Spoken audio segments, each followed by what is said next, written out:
नमस्कार दोस्तों, आपके अपने यूट्यूब चैनल DSR एकेडमी में आपका बहुत बहुत स्वागत है। दोस्तों, आज हिंदी का प्रैक्टिस सेट नंबर 3 करवाने वाले हैं। प्रश्न नंबर 1, अबलो नसानी अब न नसैहों किसकी काव्य पंक्ति है? 4 ऑप्शन दिए हैं। पहला है सूरदास, तुलसीदास, रहीम, रसखान। इसमें से सही होगा ऑप्शन बी, तुलसीदास। प्रश्न नंबर 2, ब्रजभाषा काव्य की बृहत्त्रयी में किसे शामिल नहीं किया जाता है? 4 ऑप्शन दिए हैं। भारतेंदु, रत्नाकर, सत्यनारायण कविरत्न, रामचरित उपाध्याय। तो इस प्रश्न का उत्तर सही होगा ऑप्शन डी, रामचरित उपाध्याय। प्रश्न नंबर 3, गीत फरोश नाम से अपना प्रथम काव्य संग्रह किसने रचा? Option A Girija Kumar Mathur, option B Bhawani Prasad Mishra, option C Shamsher Bahadur Singh, option D Dharamvir Bharati. तो इसका उत्तर सही होगा ऑप्शन बी, भवानी प्रसाद मिश्र। प्रश्न नंबर 4, चार डग हमने भरा तो क्या किया निम्नलिखित में से यह काव्य पंक्ति किसकी है? Option A Hariaudh, option B Maithili Sharan Gupt, option C Mahadevi Verma, option D Nirala. तो इस प्रश्न का उत्तर सही होगा ऑप्शन ए हरिऔध। प्रश्न नंबर 5, प्रताप नारायण मिश्र ने निम्नलिखित निबंधों में किसे लिखा है? ऑप्शन ए बात, ऑप्शन बी है भारत वर्षों उन्नत कैसे हो सकती है, ऑप्शन सी महाकवि माघ का प्रभात वर्णन, ऑप्शन डी श्रद्धा। तो इस प्रश्न का उत्तर सही होगा ऑप्शन ए बात। प्रश्न नंबर 6, विद्यापति इनमें से किस रचना के आधार पर मैथिल कोकिल कहलाए? तो इस प्रश्न का उत्तर सही होगा ऑप्शन ए पदावली। प्रश्न नंबर 7, मजदूरी और प्रेम शीर्षक निबंध के लेखक की एक रचना है। तो इस प्रश्न का उत्तर सही होगा ऑप्शन डी, बंजारा मन। प्रश्न नंबर 8, भाषा निबंधमति मंजुल मात नोत किस कवि द्वारा रचित श्लोक का अंश है? तो इस प्रश्न का उत्तर सही होगा ऑप्शन सी, तुलसीदास। प्रश्न नंबर 9, प्रसिद्ध समीक्षक रमेश कुंतल मेघ को उनकी किस कृति के लिए वर्ष 2017 का साहित्य अकादमी पुरस्कार दिया गया?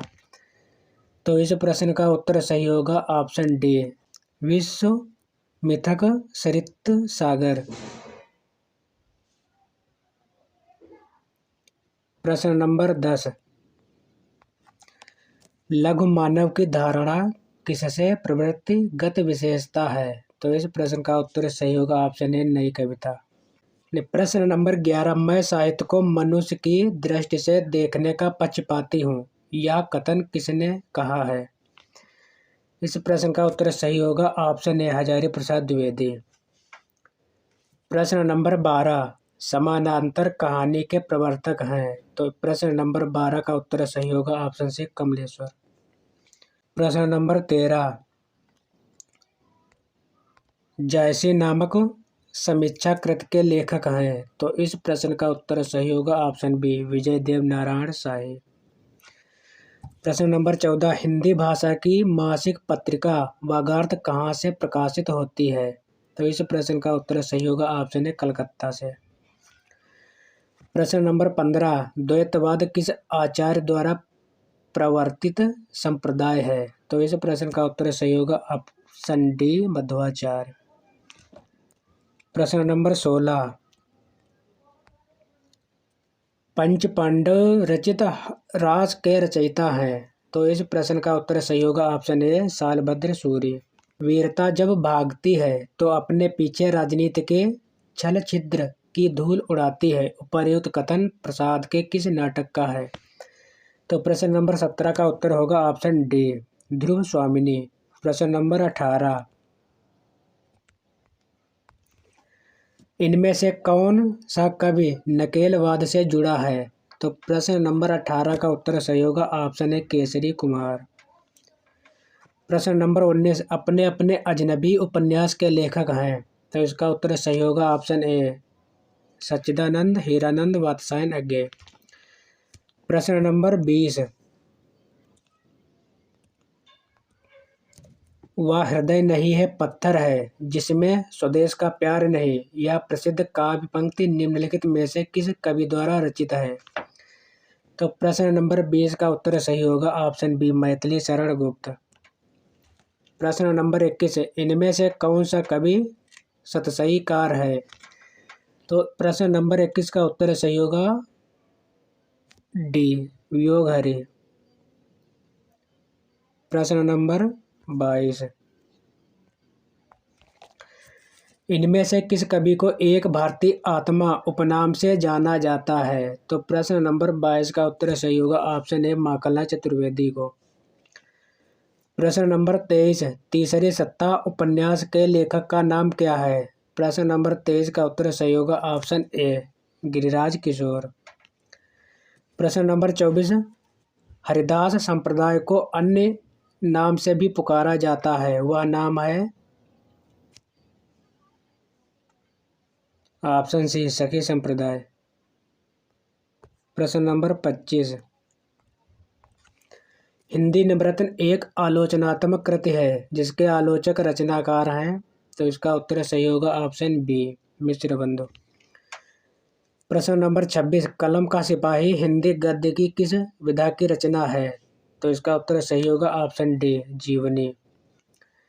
प्रश्न नंबर 27। कलाधर उपनाम से रचना करने वाले का नाम है? तो इसका उत्तर सही होगा ऑप्शन डी जयशंकर प्रसाद।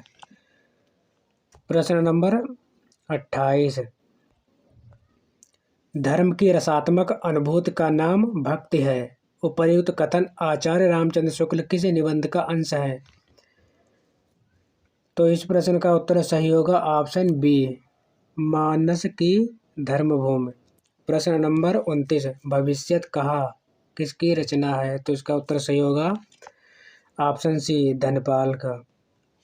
प्रश्न नंबर 30। भारत दुर्दशा के रचनाकार हैं, तो इस प्रश्न का उत्तर सही होगा ऑप्शन सी भारतेंदु हरिश्चंद्र। प्रश्न नंबर 31। रीतिबद्ध कवि देव है?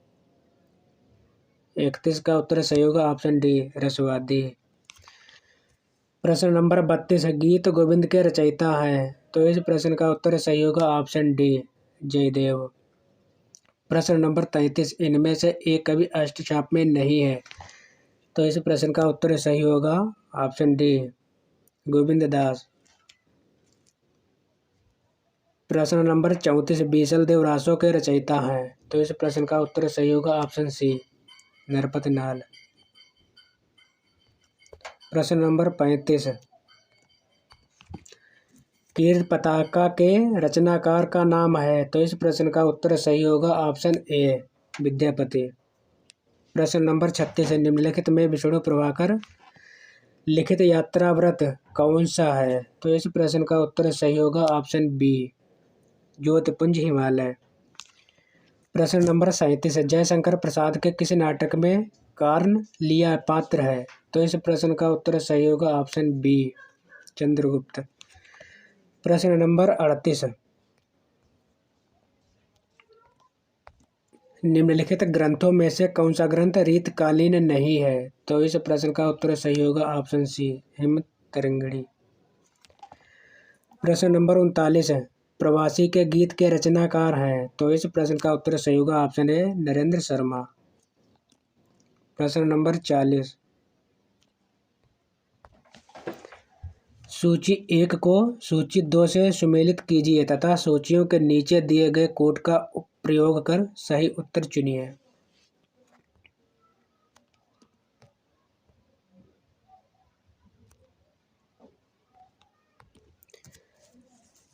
पहला ऑप्शन है जूह की कली, दूसरा है नौका विहार, तीसरा है नदी के द्वीप, चौथा है पुष्प की अभिलाषा। इनको मिलाना है, तो प्रश्न नंबर 40 का उत्तर सही होगा ऑप्शन ए। यानी जो ए दिया है जूही की कली, इसको निराला ने लिखा है। नौका विहार इसको सुमित्रा नंदन पंत ने लिखा है। नदी गे ने लिखा है। पुष्प की अभिलाषा इसे लिखा है माखनलाल चतुर्वेदी ने। तो प्रश्न नंबर अब है 41। अर्धनारीश्वर निबंध संग्रह के रचनाकार का नाम है। तो प्रश्न नंबर 41 का उत्तर सही होगा ऑप्शन बी, रामधारी सिंह दिनकर। प्रश्न नंबर 42, नाटक और नाटककार की दृष्टि से एक युग्म अशुद्ध है। तो इस प्रश्न का उत्तर सही होगा ऑप्शन डी, आषाढ़ का एक दिन। यह सुरेंद्र वर्मा का नहीं है।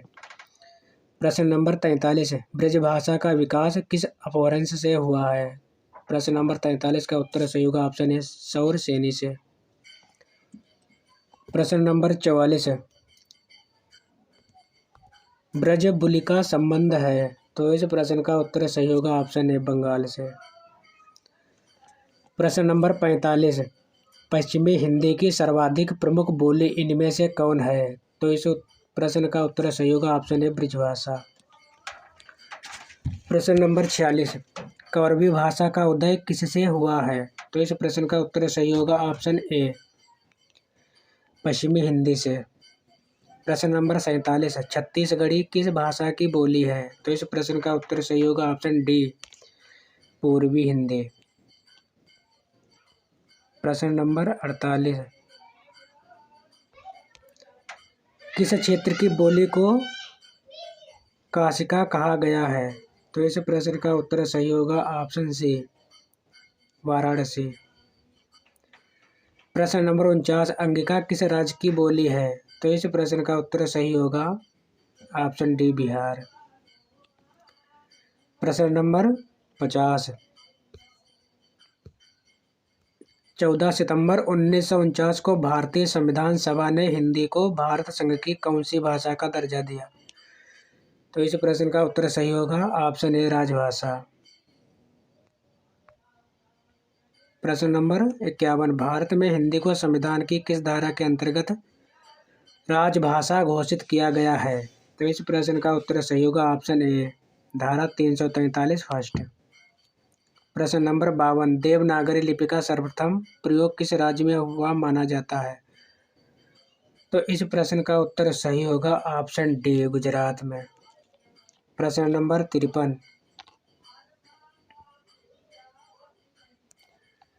राम ध्यान मंजरी के रचयिता हैं। तो इस प्रश्न का उत्तर सही होगा ऑप्शन सी, स्वामी अग्रदास।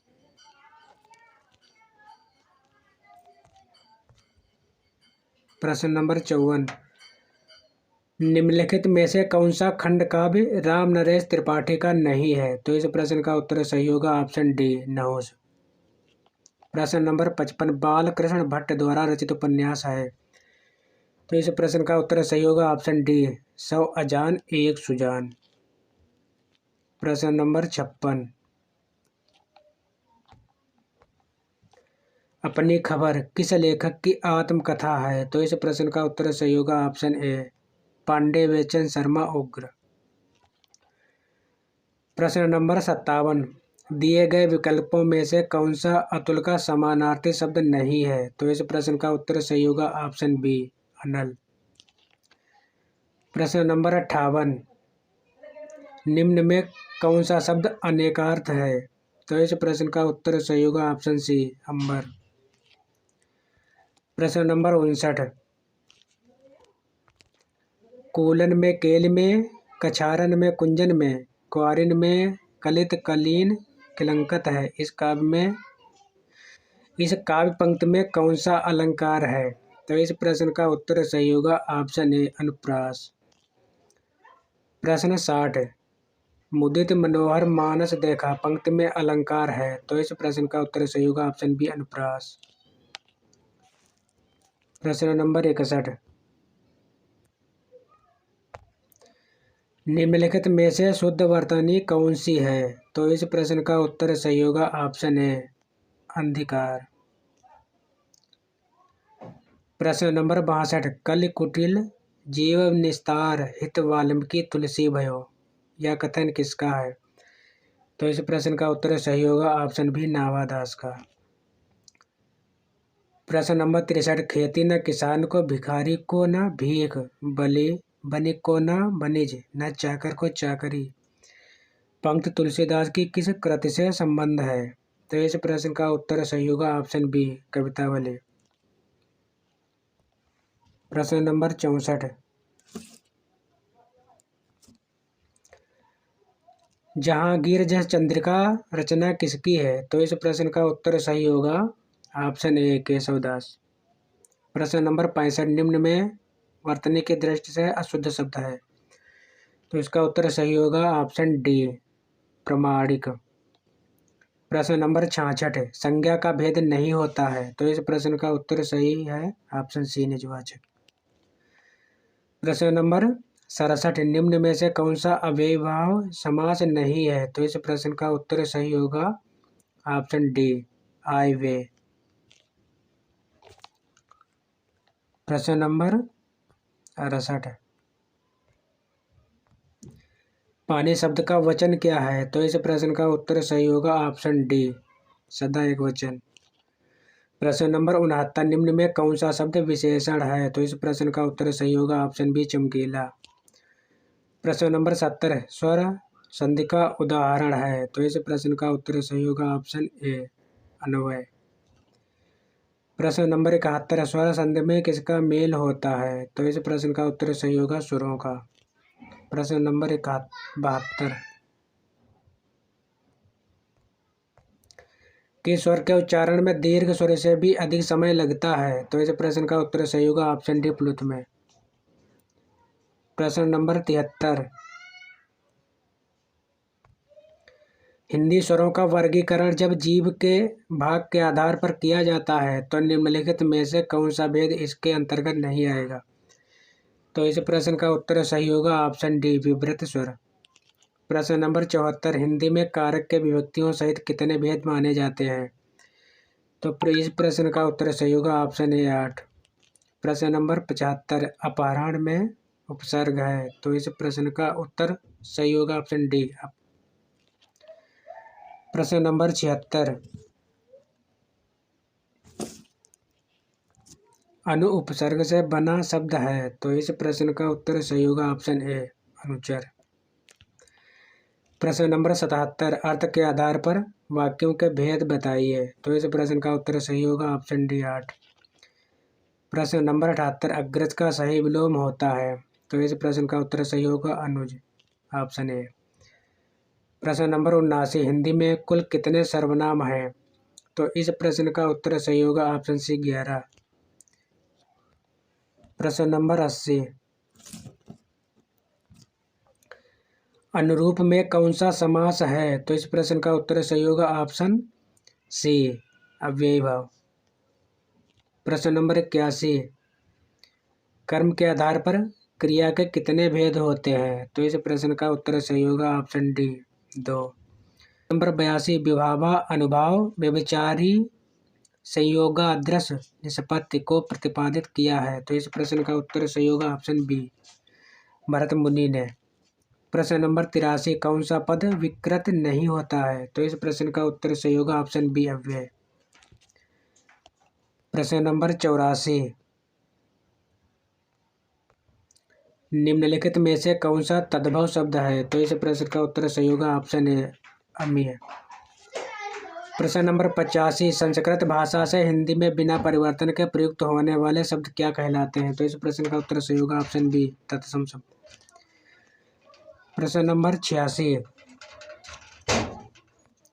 निम्नलिखित में से कौन सा शब्द पुल्लिंग है? तो इस प्रश्न का उत्तर सही होगा ऑप्शन ए, सोमवार। प्रश्न नंबर 87, कौन सा शब्द असुर का पर्यायवाची नहीं है? तो इस प्रश्न का उत्तर सही होगा ऑप्शन सी, धूम्रकेतु। छंद से संबंधित गणों की सही संख्या है? तो इस प्रश्न का उत्तर सही होगा ऑप्शन सी, 8। प्रश्न नंबर 89, राम आम खाता है में वाच का कौन सा रूप है? तो इस प्रश्न का उत्तर सही होगा ऑप्शन सी, कर्तृवाच। प्रश्न नंबर 90, कौन सा शब्द पुल्लिंग है? तो इस प्रश्न का उत्तर सही होगा ऑप्शन डी, न्याय। प्रश्न नंबर 91, क्रिया के उस रूपांतर को क्या कहते हैं जिससे उसके कार्य व्यापार के समय और उसकी पूर्ण अथवा अपूर्ण अवस्था का बोध हो। प्रश्न का उत्तर सही होगा ऑप्शन डी काल। प्रश्न नंबर 92, अंकुरब को खड़ी बोली में क्या कहते हैं? तो इस प्रश्न का उत्तर सही होगा ऑप्शन ए अंकुरित होना। प्रश्न नंबर 93, नीचे दिए गए वाक्य के लिए सही मुहावरा बताइए। युवकों को जगह छूटी है, होने पर ही विवाह। प्रश्न का उत्तर सही होगा ऑप्शन सी अपने पैरों पर खड़े, यानी युवकों को अपने पैरों पर खड़े होने पर ही विवाह करना चाहिए। अब है प्रश्न नंबर 94 से 98 तक पैराग्राफ से छांटना है। निर्देश, निम्नलिखित पद्यांशों को ध्यानपूर्वक पढ़िए और उससे संबंधित प्रश्नों के दिए गए विकल्पों में से सही विकल्प का चयन कीजिए। पैराग्राफ है, माना आज मशीनी युग में समय बहुत महंगा है, लेकिन तुम थोड़ा अवकाश निकाली, तुमसे दो बातें करनी है। उम्र बहुत बाकी है, लेकिन उम्र बहुत छोटी भी तो है। एक स्वप्न मोती का है, तो एक स्वप्न रोटी भी तो है। घुटनों में माथा रखने से पोखर पार नहीं होता है। सोया है विश्वास जगा लो, हम सबको नदियाँ तरनी है। मन छोटा करने से मोटा काम नहीं छोटा होता है। नेह कोच को खुलकर बांटो, कभी नहीं टोटा होता है। आंसू वाला अर्थ न समझे तो सब ज्ञान व्यर्थ जाएंगे। मत सच का आभास दबा दो, शाश्वत आग नहीं करनी है। ये पैराग्राफ है, इससे प्रश्न छांटना है। प्रश्न नंबर 94, आज के मशीनी युग में समय महंगा होने का क्या अर्थ है? तो इस प्रश्न का उत्तर सही होगा ऑप्शन बी, व्यक्ति समय के साथ बंध गया है। प्रश्न नंबर 95, मोती का स्वप्न और रोटी का स्वप्न का क्या अर्थ है? तो इस प्रश्न का उत्तर सही होगा ऑप्शन ए, वैभव युक्त जीवन व आवश्यकताओं की पूर्ति। प्रश्न नंबर 96, घुटने में माथा रखने से पोखर पार नहीं होता है, पंक्ति का भाव क्या है? तो इस प्रश्न का उत्तर सही होगा ऑप्शन सी, मानव निष्क्रिय होकर आगे नहीं बढ़ सकता है। प्रश्न नंबर 97, मन और स्नेह के बारे में कवि क्या परामर्श दे रहा है? तो इस प्रश्न का उत्तर सही होगा ऑप्शन डी, मन से हार नहीं माननी चाहिए तथा स्नेह बांटने से कम नहीं होता है। प्रश्न नंबर 98, सच का आभास क्यों नहीं दबाना चाहिए? तो इस प्रश्न का उत्तर सही होगा ऑप्शन ए, इससे वास्तविक समस्याएं समाप्त नहीं होती हैं। प्रश्न नंबर 99, अरविंद शब्द का पर्यायवाची शब्द बताइए। तो इस प्रश्न का उत्तर सही होगा कमल। आज का अंतिम प्रश्न, छंद की हर पंक्ति को चरण या क्या कहा जाता है? तो इस प्रश्न का उत्तर सही होगा ऑप्शन ए, छंद की हर पंक्ति को चरण या पाद कहा जाता है।